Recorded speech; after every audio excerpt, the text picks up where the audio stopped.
Welcome to the Good Old Days of Radio Show. This is John Tifteller, your host. And today, as we wind down our series of comedians who could do famous dramatic roles, or good dramatic roles, for today we have episode 13, program number 13 of the Stan Freberg Show. Stan Freberg being one of my all-time favorite comedians who came to radio very late in the game. In fact, his comedy show was the very last network comedy show on radio, airing in 1957, if you can believe that.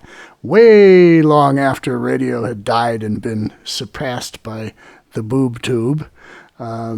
Anyway, this is the Stan Freberg Show from October 7th, 1957, and this is a very famous one. It was reproduced on record LPs and talked about for a long time afterwards. There's a skit on here that's called The Gray Flannel Hatful of Teenage Werewolves, and it's extraordinarily well written and holds up today just as well as it did in 1957.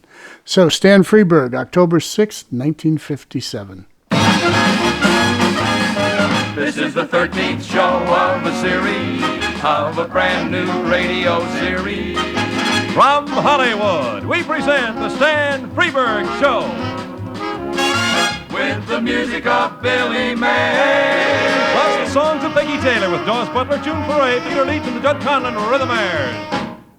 You may not find us on your TV, because in case you did not know, we're being brought to you on RADI.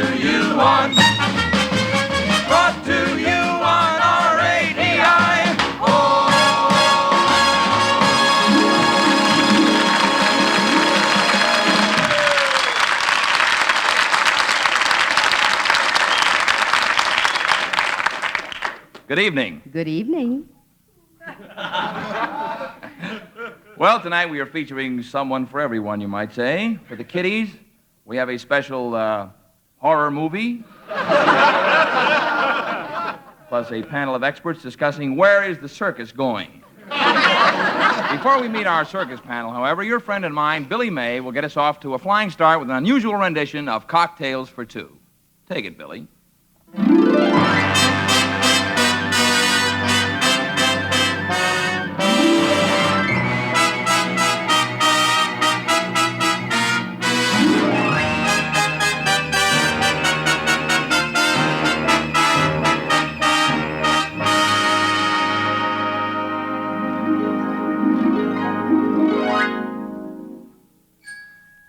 What delight to be given the right to be carefree and gay once again.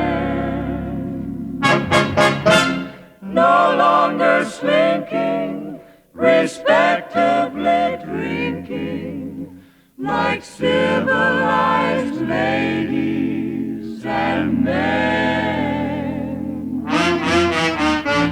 No longer need we miss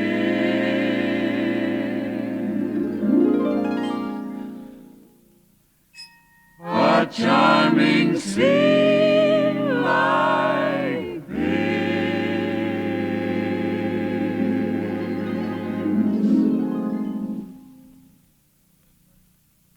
Yeah, well, where's the rest of it, Billy? That was only the verse.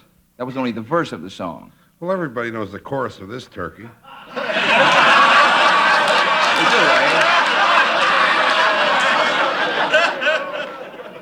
Come on, will you please play the chorus? No, man. Look, I'm not knocking the way you played the verse, you understand, but aren't you really going to play the chorus for us? No, man. That's worse than waiting for the other shoe to drop. Before we have our circus panel, we'd like to get some questions to ask our experts from some of the people in the audience. And let me just get down here in the audience. Here is the lady. What is your name, madam? Mrs. George Heininger. May I ask you a question? Certainly. What do I get? Get? Art Linkletter gives prizes. So where's my refrigerator? We're not giving prizes. We just want you to suggest some questions. For answering that, I don't get nothing. Well, Plastic bowl I could get. All right, now look. They give you that with 10 gallons of gas and Mark C. Bloom. Yes, I know. Plus green stamps. Wait a minute. All right. Just a minute here. Here's your plastic bowl. Thanks for nothing.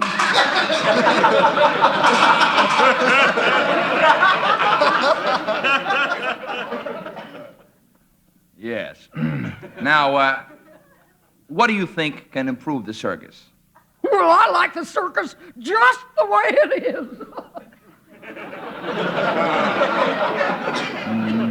And thank you for your stimulating question. Now, here's a man over here. Sir, do you mind if I ask you a question?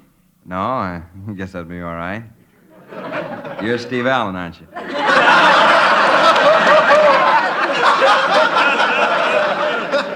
No, Stan Freberg. Oh, yeah, I've heard of you. Yeah. I don't know where, but I've heard of you. Good. Now, we'd like to get a question from you about how to improve circus attendance. Well, Steve, when I was a kid, I ate too much popcorn. You know, I got sick. I haven't been back since. And what is your suggestion? Give Tums with the popcorn. Dandy suggestion, and thank you very much, sir. You're welcome, Steve. With profound questions like those, I'm certain, confidentially, we'd have a hung jury, a panel. We'll just forego the discussion group for tonight. Maybe some other time. Stan? Well, Peggy Taylor. Stan, a little while ago, you called the Brooklyn Dodgers bums. Are they really bums? No, look, they're not really bums, Peggy. Yeah, that's just what they call them. A real bum is someone who travels around all the time and has no place to go. Well? Yeah. Well, while I'm thinking of an answer for that, why don't you sing? You know, I'd like that. Good. Ladies and gentlemen, here now is our own Peggy Taylor singing one of the greatest ballads to come out of the 30s. And the Angels Sing. Sing, Angel.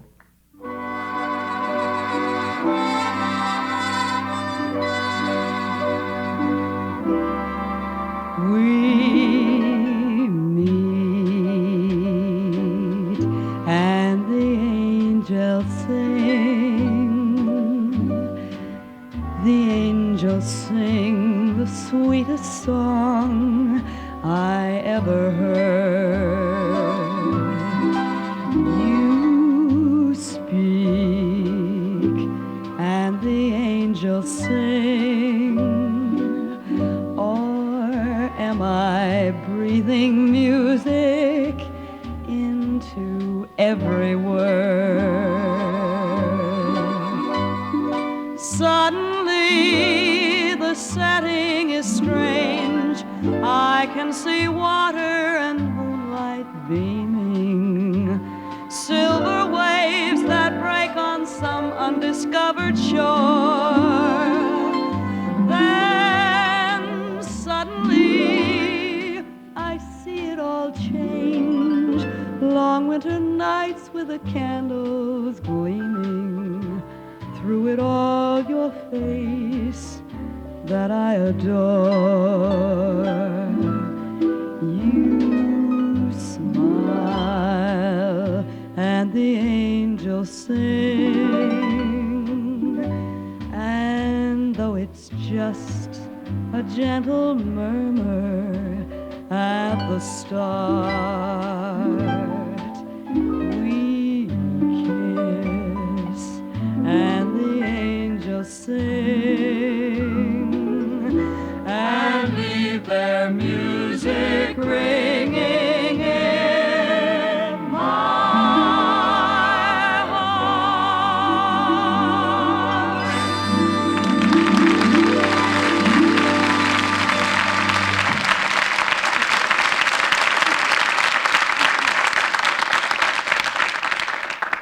Thank you very much, Peggy. Well, in recent months, a brave new type of motion picture has been sweeping the country's screens. A hybrid of the horror picture and the epic of adolescence.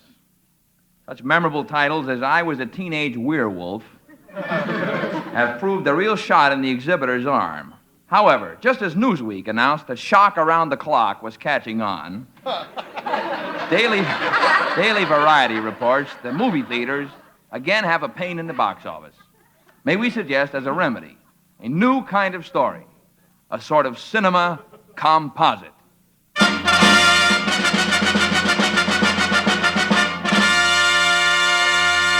20th Century Freberg presents Gray Flannel Hat Full of Teenage Werewolves.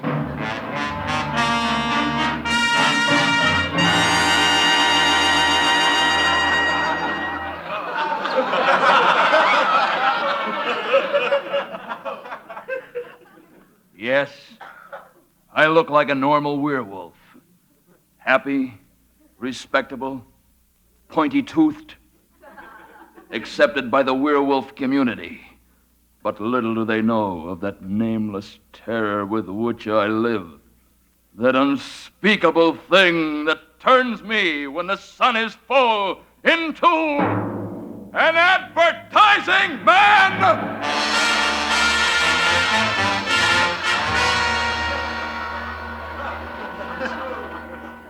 How did it start? I do not know. I only remember that one night I returned to my home under a certain bridge in Westchester County, New York. I had spent a normal night werewolfing around Scarsdale and was just getting in when my father woke up.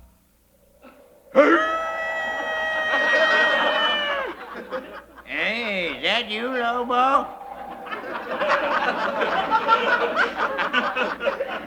Yes, Pop.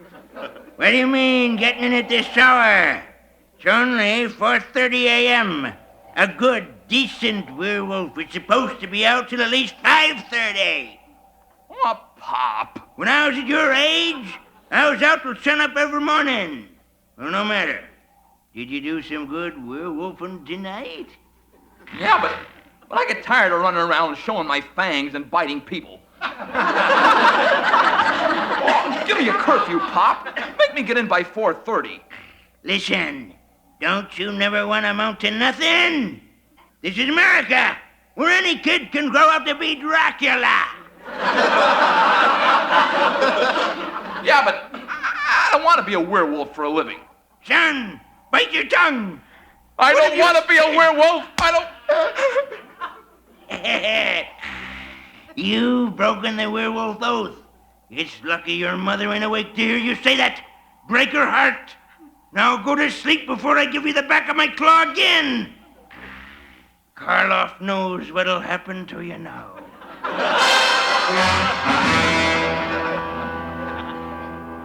But I didn't go to sleep. I lay there thinking. How long, I do not know.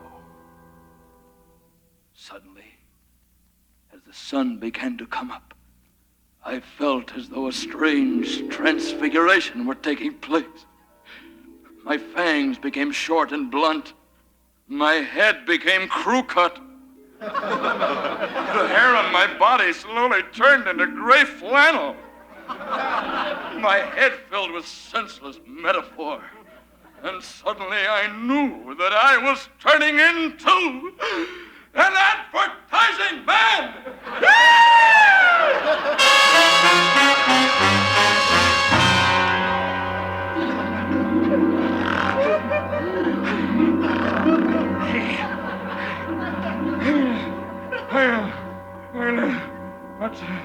Let's roll it all up into one big ball of wax, gentlemen. Miss Hotchkiss, give me the presentation on the Emerson account. Wake up, Paul. Lobo's out of his head. What? He's saying weird things in his sleep. Like what? Well, it sounded like he said, Miss Hotchkiss, bring me the Emerson account. He's sick. He must have been a vegetarian. Look at him there. He's got a man's suit on. Ball of wax? He's running toward the tracks. Where's he going? Don't worry none more. He's probably just gone back out to bite a couple commuters. Yeah. That's a good boy, Lobo! As I ran out from under the bridge, I saw a train approaching, bound for New York. As it came abreast of me, I leapt onto it through the open door.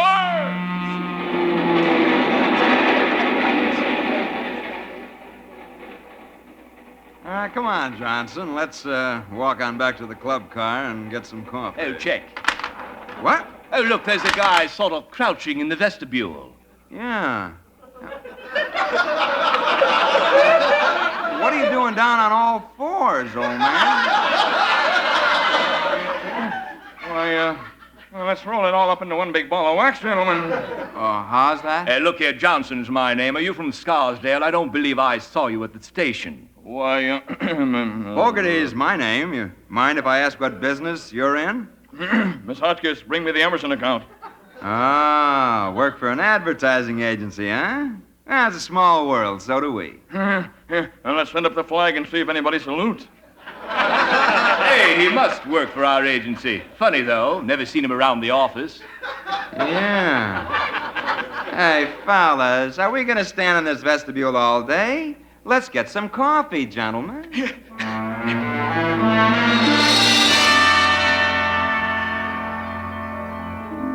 I went on in with Johnson and Fogarty to their agency on Madison Avenue.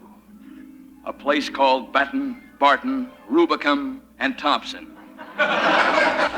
Naturally, I started out as a copywriter and worked my way up.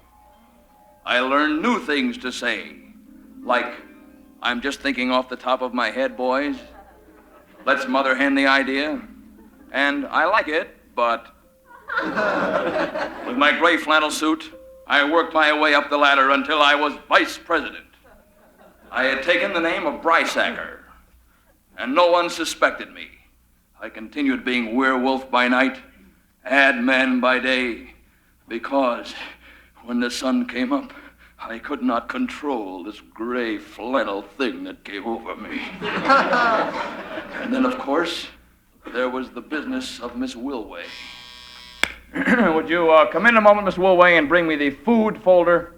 Yes. Now, Fogarty, I hope you don't feel badly because I've been made vice president and you haven't. Oh, no.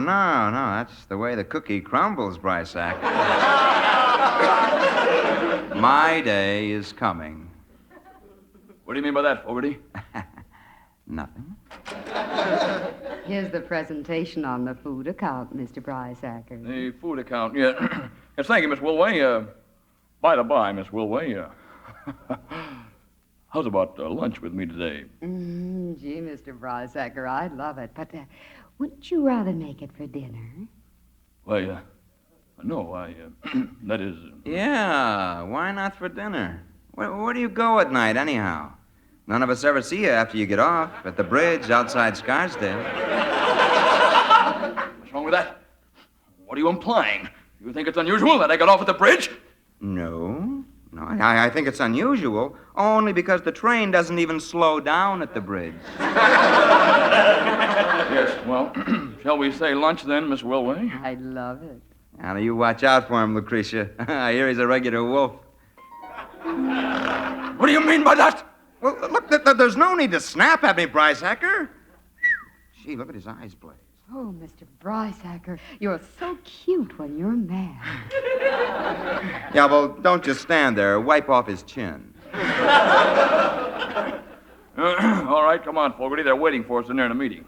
I'll expect you to back me up. Sure. Right against the wall.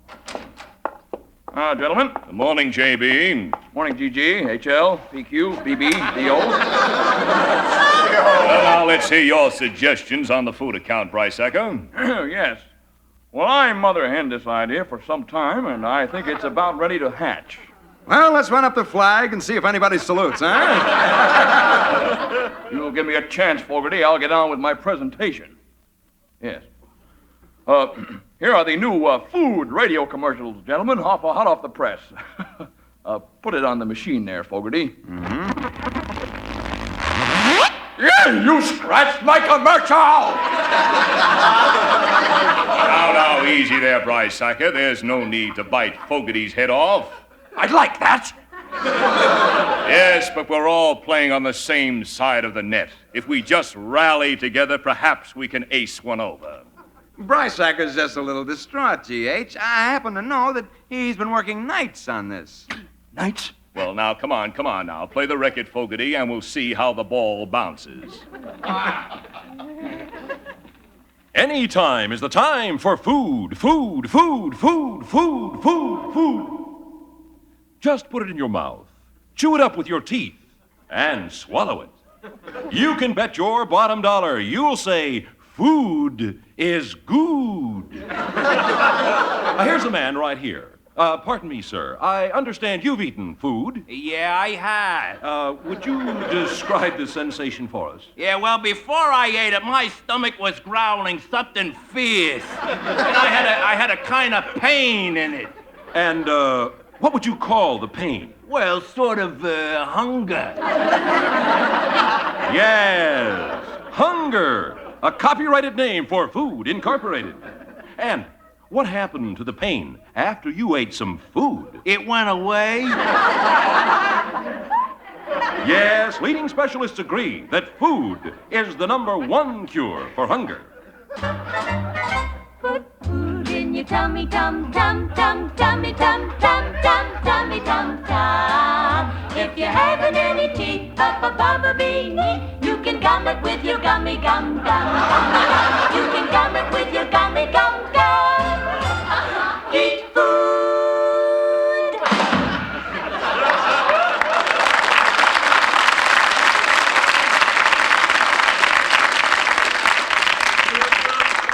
Is that it, Brysacker? Yes, it is, G.H. What do you think of it? Well, I like it, but it doesn't have enough, it hasn't got enough, yeah. Well, I couldn't agree with you more, G.H. No, sir. I like it. I like it very much. Bryce-Sucker's done a wonderful job here. But I move that we give it the deep six and move on to something that really needs brainstorming. Something important that needs a lot of sculling. But what about my commercial? Now, don't interrupt Fogarty when he's got something in the hopper. Bend the tree a little more, Fogarty, and maybe some of the branches will fall into place. All right. Okay. I blue-skied this quite a bit, and I move that we find a summer replacement for Rin Tin Tin. Agreed.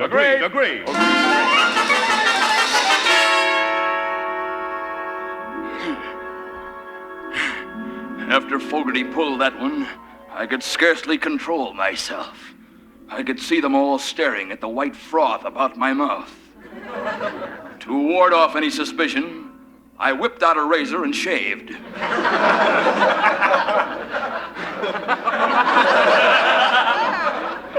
As time went on, Miss Wilway and I fell hopelessly in love, but I dared not reveal my true identity. She might feel picky about being engaged to a werewolf. How was I to know if I could trust myself with her at night? Under a harvest moon, would I hold her hand or eat it?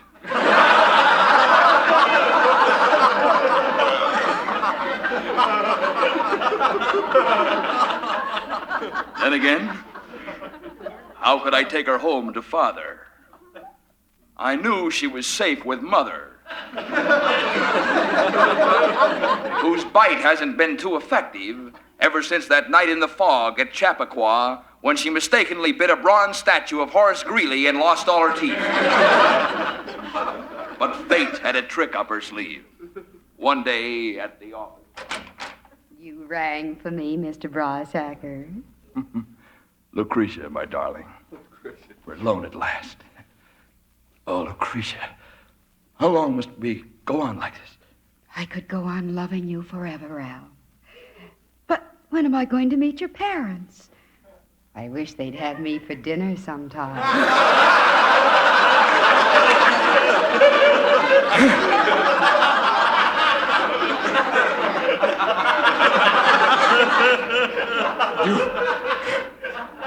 You don't know what you're saying, Lucretia.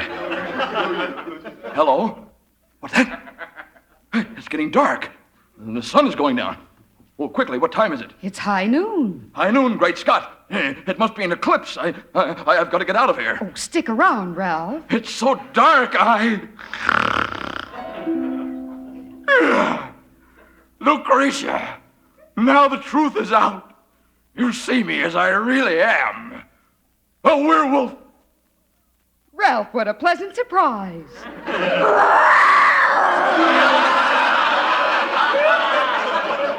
Lucretia.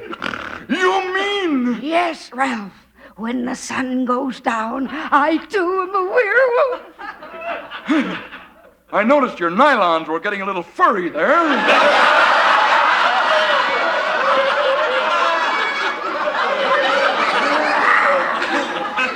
Sing, Ralph. When I hold your sweet hairy hand tight in mine, clammy,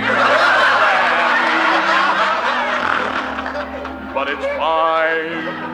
I long for a darling damp face such as thine, as clammy, clammy, clammy as mine. Say, Bryce-Legger, how about this eclipse? How about it, Fogarty?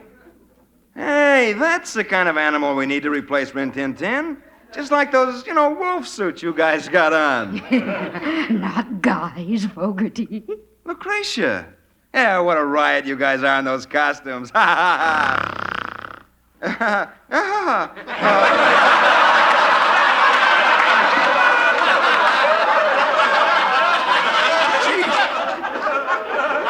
Cut it out, Bryce-Legger. That's a little too realistic. You too, Lucretia. I mean, fun's fun, but keep back. Let's send up the flag into one ball of wax.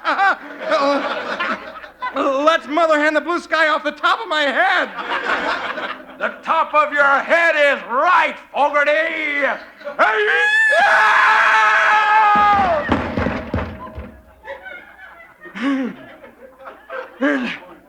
Isn't it wonderful how love always triumphs in the end, Lucretia?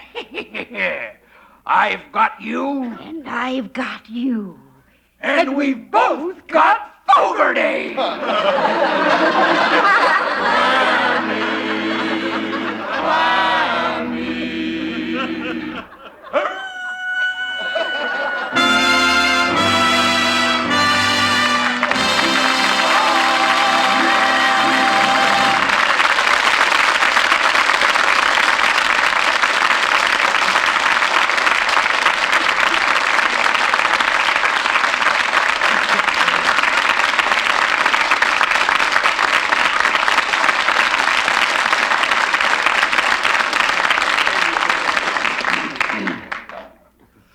Well, so much for our bedtime story. Oh, by the way, those of you who several weeks ago sent us those many card and letter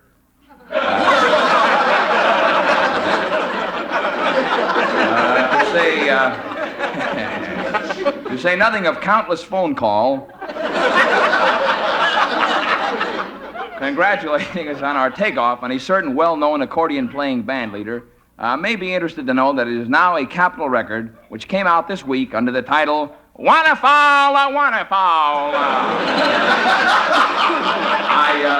I hope you find it in your pocketbook to buy it, if only to skim it across Lake Michigan. Well, comes now a rather unhappy announcement. 2 weeks from tonight, you will hear the final broadcast of the Stan Freberg Show. While we are all rather saddened by this turn of events, we've had a lot of fun this past season, and we want to do for you on our final show the things you have enjoyed the most. So we will be looking forward to receiving your letters as soon as possible, telling us what you would like to hear us do 2 weeks from tonight. Until next week, this is Stan Freberg saying thanks for listening, God bless you, and good night.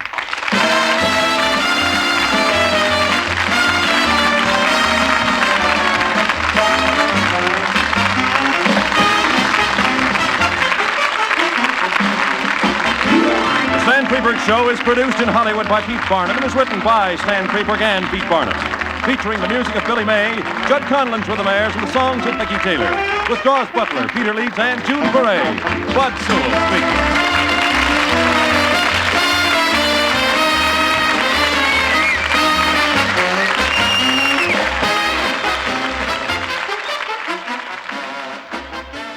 All right, the gray flannel hat full of teenage werewolves. That was fun. Love that love that episode. And Freberg was such a comic genius. I just wish there were more radio programs with him. There's plenty of records out there. You can follow his career from the late 40s when he was doing voiceovers all the way through Beanie and Cecil on TV, and then onwards after he left radio and he became a producer of commercials and jingles for advertising agencies and radio stations, and did some very funny stuff there. Stan Freberg just had a great career and was a great clever writer. All right, on Thursday, you're going to hear Stan Freberg do a episode of Suspense called Alibi Me, and he finds himself as a dramatic actor on this one, and it's quite fun. So come back with us on Thursday for that. This is John Tefteller in the Good Old Days of Radio Show saying, see you then.